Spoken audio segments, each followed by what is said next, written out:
You have a front, a back, a warehouse, an office, a place that you need to have inside, outside, motion sensing LEDs that light up the area.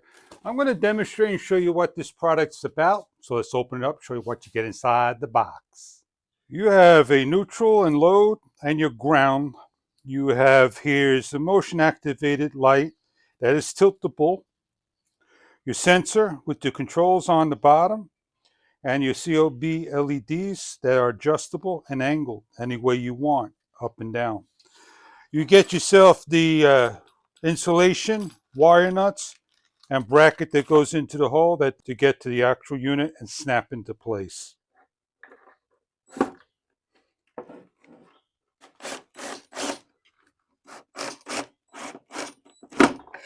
Everything's up and running.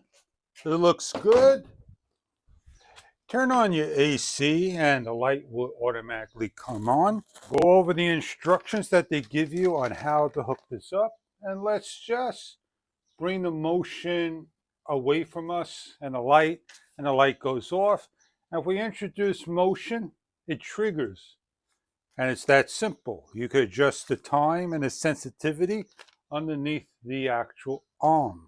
We have a test which we're turned on to. We could put it to 30 seconds, 60 seconds, 120 seconds. As you adjust it, it can increase and decrease on the time. You have sensitivity from low, which is on right now, all the way up to high. So we're going to now adjust our light. We have no light on in the garage, and we have it on for about 15-20 seconds, and we are going to stand still and see how it shuts off. It shuts off as soon as we move. It triggers within a couple of seconds, so this light does a great job indeed. Wherever you need to have security light with motion sensor for X amount of feet, this product may be right for you. It's weather resistant, made of excellent material, and I hope you enjoy your product if you're looking for a security light.